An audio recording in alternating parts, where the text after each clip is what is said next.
the most profound experience that I had throughout finishing up residency is at the end they bring all of the different residencies together and they do what's called a motor control project. They take the term motor control, you each develop a presentation of what that means to you and how that affects your treatments and it's so profound, different. And the discussions that ensue are, some of them get heated. They're like, what are you, how are you utilizing that? Why are you using that principle when you recognize that everybody has this very commonality, that you're approaching it with the same concept, but how you're looking at the outcome is completely different.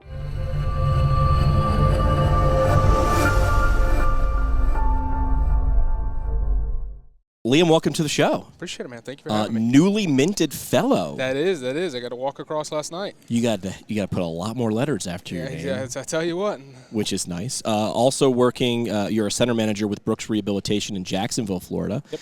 Presenting twice here at the AAOMPT conference as we record on site, but we're going to release these later, obviously. Let's get into this. Fresh off that fellowship graduation, doesn't happen all the time, once big career monument. Biggest lesson that you learned that you didn't expect going through fellowship training? What was the biggest lesson you learned that you didn't see coming? There was probably a lot that you expected. Anything along the way that you didn't expect?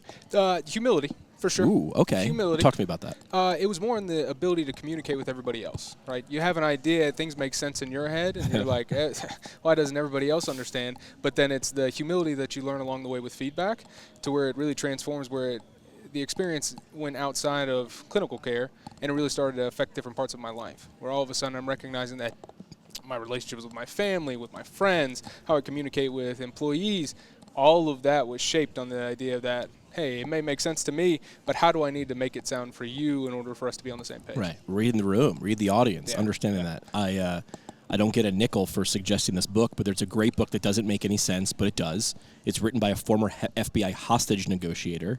But when you think about it, the line that stuck with me after I read that was every conversation is a negotiation for information. Yep. You're either trying to get someone to understand or do something, or they're trying to do that in reverse. And you're trying to either, decode or encode what you're trying to communicate. I understand the answer. Show your math on paper, and you're like, how do I do that? Simple, not easy. Yep. No, it's profound. And it affects the different relationships that you have, because all of a sudden it creates that sense of team identity. Right? Yeah, everybody can be working together and you can all be doing the same thing, but if you're all speaking different languages and you're doing different things, you're just a bunch of people in a room, not a team. You're burning a lot of calories. Your sessions, right? One of them, your session on post-fellowship opportunities, focuses on really giving back. What does that actually look like for a new fellow in real life? How does giving back work? How do you envision that? What's your version of giving back? So the word that really transcended for me and really had the most impact on why we had this conversation was urgency. Okay. Urgency in the sense of, after fellowship, what are you doing now, right? Because everybody has that question, at least in your post interview as you're exiting. You're like, oh, well, what are you doing now? It's like, I just did all these years of school, and now I got to answer more. But it was that sense of urgency of, okay, now where do I place that time, right? And I think Dr. Megan Donaldson said it best when last night, this isn't a graduation, it's more of a platform for influence, a platform for you to use your influence to better affect the profession. So how do you do that? And there's a lot of people we talked about before we got on here. Dr. Odell, he's doing great things, but it's serving a specific population. So trying to get the continuum of practitioners to how can we better impact the profession? Where do I focus my energy? And so when I think of urgency, it's not a matter of I have to do things fast. I have a very short amount of time. The candle's burning. It's more of how can I be very intentional with my actions, with my time, and what does that look like? We're the talk we're going to go into from a clinician. How does that look like, right? What am I doing to give back to the profession from a clinical level? From a manager, how do you impact the ability of your team? Yeah. From a business owner, we got Dr. Kyle Feldman, who's going to be talking about from an entrepreneurial perspective, how can he better give back to the community? And then we got, of course, the great Dr. Jason Benechek, who's going to talk about from the research perspective. Which, I mean, as you go through anything, how can I better impact the profession? Research always kind of comes to it. So it's going to be, it should be a fun talk. We're looking forward to it. You're talking about raising the tide to lift all boats. How do fellows help grow the profession instead of just advancing individually? You talked about one of those examples in terms of a team approach, but when you look at that, there's some fellows, but someone gave me a statistic of how many PTs actually go through fellowship training, and the number is very small. Very, very small. So how do you take on that sort of responsibility of changing that profession? And it's instilling the confidence within them. We're at a really good breaking point in in our profession where it can go one of two ways. We can either keep on the boat that we've been going on and continue to refine where we are and hold our space, or we can really start to affect the healthcare landscape in whole. And I think it starts with anybody who goes through a fellowship has been primed with the skill set to better impact and lead that next transition. And it goes through the lessons that I talked about, learning about humility. Everybody else has a different perspective that they got through the fellowship. How can you utilize that to now bring about the change for everybody who may not have gone through a fellowship? We'll cover, there's so many reasons why people don't go into a fellowship, and it's not going to slight them in any way, but the people that did endure and were called to go do through a fellowship, can they impart that knowledge back onto the next in order to build them up for the next? And there's communication. Absolutely. Right? Simple, always. not easy, right? Yeah. Simple. Well, I know this stuff. I'm just going to share it with other people. Exactly. That's simple, Yeah. but it's not easy. One way you can make connections is donuts. Yeah, absolutely, yes. Explain this. Explain this to the audience. Well, so the strongest impact that I've had on my life is my wife, and I learned very early on that donuts keep her happy. So, Walk me through this. So when we first met, it was at a Discover Wellfest event back in PT school, and as you can probably tell already right now, it's hard to get me to stop talking. And so I was leading the event, and it was the first event after COVID, and I was excited to see everybody there, so I brought everybody donuts, and I went across who would eventually be my wife, and I was starstruck. And I was offered her a donut, and I couldn't think of anything to say. Your follow-up was, would you like a second donut? Would you like another donut? Yeah. And so she said yes, and that's when I was like, I got it. We were in, and then that's all we wrote. How's that affected you, having somebody who's in the same profession, Absolutely. right? She's also a physical therapist, but she was a year behind you. She was a year behind me, yep. So how's that? When you come home, sometimes people have spouses who are in healthcare, sometimes not. Mm-hmm.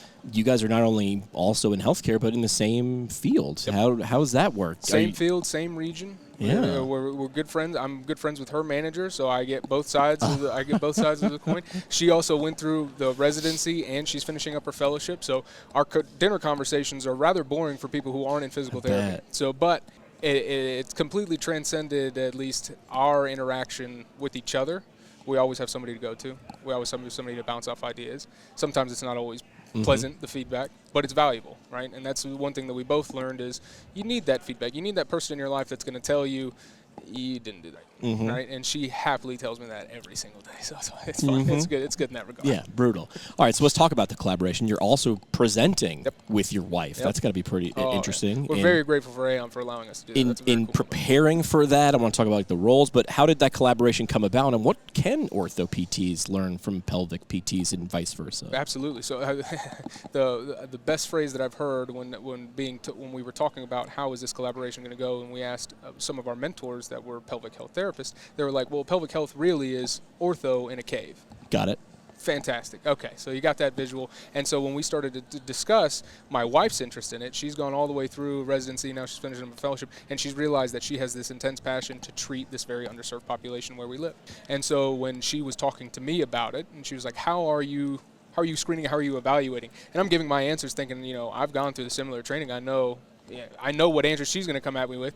And I was off, of course. And she was blunt feedback where she was like, actually, this would be a more accurate way of looking and analyzing it. Here's how you could put that into your clinical practice.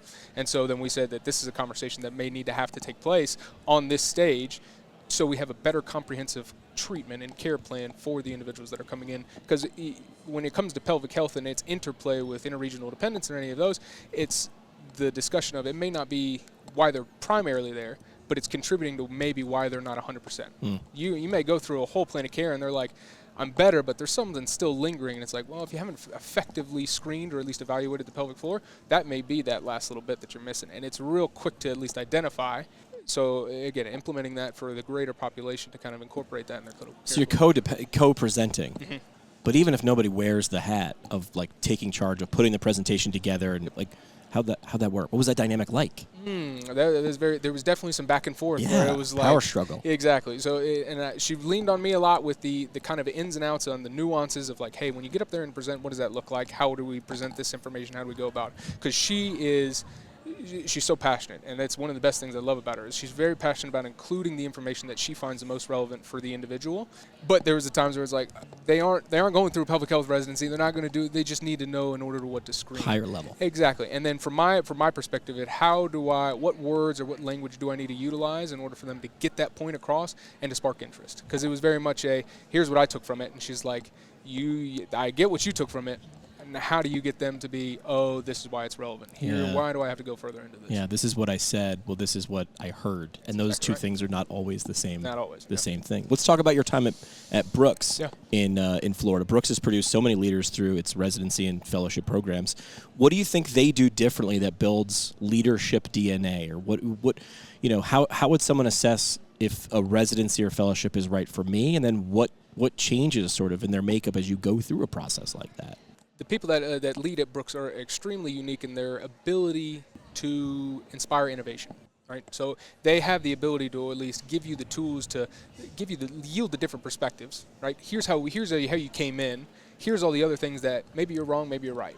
But they create an atmosphere where it allows you to kind of take that ball and roll with it and call something new. And there's no judgment if you're doing something radically different, but they have an intense appreciation for at least respecting different. So and I think that's why it's such a strong and profound platform to produce leaders like Bob Brose, Eric Costello, Trent Harrison, Dr. Ryan Vickers that are here, because of their ability to at least recognize that, hey, there's a different train of thought. Here's how it's different. Here's how it can be effective. Here's the nuances that it may not be as effective, right? And so being able to produce that atmosphere is one of the most profound things, and that's why I can't credit Brooks more than enough. I can't appreciate the experience more than enough, and I look forward to at least helping in collaboration. I was always curious of this. How many were in your program? Like, how many people were in your cohort at one time? Small, right? Yeah, very small. And then there are other cohorts because they got neuro, ortho, peds, right? They got more than I could probably mention off the top of my head. Yeah. Are you interacting with them as well? Exactly. See, that's not on the brochure, but you probably get a lot of that. I was here for ortho, but you're talking to someone from there, you're like, oh, I didn't think about that. Exactly. So that's got to be, I call it bumpability. That bumpability's got to be pretty valuable. Absolutely. And it's not only you get the interaction, but it's part of the curriculum for you to mentor, at least interact, like be in the clinic with them. So you're actually seeing hey, there's a patient that comes in. I may have seen that exact same case. Here's how I thought of it, and here's how I see your approach. It's like, oh, that's why I need to refer. I thought of a side podcast idea, which would be a neuro, ortho, and pelvic floor PT walk into a bar, and you're going to present them with the same premise, and you're never going to see the same thing. Yep. I feel like it would be like, well, actually, from my perspective, and that's where that's where the wins come in. Exactly. Yeah. If you all have the same answer, it's a boring conversation. Oh, absolutely. But and so the most profound experience that I had throughout finishing up residency is at the end they bring all of the different residencies together and they do what's called a motor control project. Okay. They take the term motor control. You each develop a presentation on what that means to you and how that affects your treatments and it's so profound, different. And the discussions that ensue are, some of them get heated. They're like, what are you, how are you utilizing that? Why are you using that principle when you recognize that everybody has this very commonality that you're approaching it with the same concept, but how you're looking the outcome is completely different. And that's fun. It reminds me of that cartoon where it's a bunch of people with the blindfold on and they're all touching an elephant. And they're saying, well, this is this, because they're touching different parts. So you're looking at the same thing, you're just looking at different parts or approaching it different ways, and you come out with. But I feel like it can only increase your insight by hearing from those, and not cutting yourself off from those. Bonus question: between managing a clinic, teaching, and presenting with your wife, what's been the most rewarding part of this? We'll go Taylor Swift. This era in your life. Oh.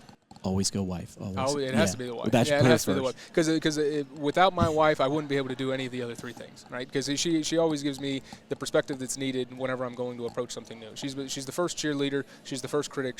But she's always going to be there in order to, hey, she watches lectures. She tells me what I did right. She tells me what I did wrong. She watches as they go through in terms of treatments and like, hey, I bounced this idea off of her. Could have done that differently, but I've never really thought of that. That's actually really insightful. And then when going through presentation, man, it's really valuable. I would recommend it to anybody. If your wife and you in the same field, you need to do. Well, they say if you really want to find out if you're going to be compatible, you go on vacation with the person you're thinking about marrying, like for like a week, and you can see when.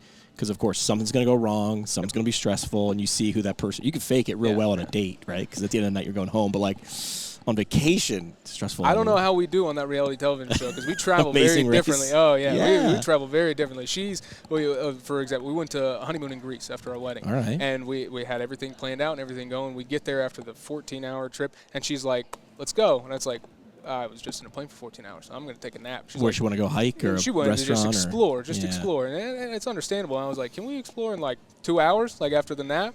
But I've learned that sometimes you got to get up and get out and get moving, and there's always be time for a nap. This just makes me think. I've heard how you describe her. How would she describe you? She's not here right now. She'll probably listen to this later. Exactly. But No, how I'm- would I'm- you? How would she describe I'm you? making eye contact with her right now. All right. I don't know how. Yeah, now she's walking away. There she is. I don't know, man. She not supposed to be an emotional podcast, so it is. I will say that I think she will resonate the same thing that we are. I'm her biggest cheerleader. I'm also her biggest critic. I'm her biggest coach. I'm her biggest fan. I try to play both fields of what do I need to do in order for you to succeed, and sometimes that's also playing the bad guy in certain situations. And I think that's a necessary evil when it comes to our relationship in terms of how we grow both personally and professionally. But I think, can't get too emotional. All right. I appreciate it, though. Last thing we do on the episode, just parting shot. What's your? You can only leave one mic drop moment or soapbox statement with the audience. What would it be? I think it would be back to the concept of that our profession is at a critical time, right? The technology is changing a lot, but in the right ways it needs to be changed. Oftentimes we're going to how can we better improve profit margins and reimbursements. I think there needs to be more of an emphasis on how can we refine and build the robustness of our literature and interventions and examinations as well. That is going to be the pinnacle thing, and where at least the end of the presentation that we're going to give tomorrow is talking about how can this next generation of leaders recognize the necessities for what we're going to need to do to be as a profession in the future and take a strong hold. Oftentimes we're talking about reimbursement, but we're not really considering perspectives on a macro level. We're talking about how their reimbursement cuts and their devaluation of services, but it's not necessarily a devaluation as opposed to they have other things that they have to be able to consider, and in order for those people to provide care, that's the number that has to work with us. But in order for us to change, in order to build that valuation, in order to change and demonstrate where our profession needs to be, we need a lot more hands. More hands make less work in order to make sure that our interventions, what we do, what we say, and how we perform our duties is justified. And it's reimbursable, and we can absolutely put a stakehold that this is why we do what we do. This is why nobody else can do what we do. And this has value. And this has value. I love it. Liam, appreciate the time. I appreciate it, man. Thank you. Good luck on stage with the significant other, and I best. appreciate the time talking with us. No, thank you, man. I appreciate it. Thanks for listening to Hands On, Hands Off, the official podcast of AAOMPT. Subscribe now so you never miss an episode, and connect with us at aompt.org or at AAOMPT on social. Opinions are those of the guests and not official AAOMPT policy. See you next time.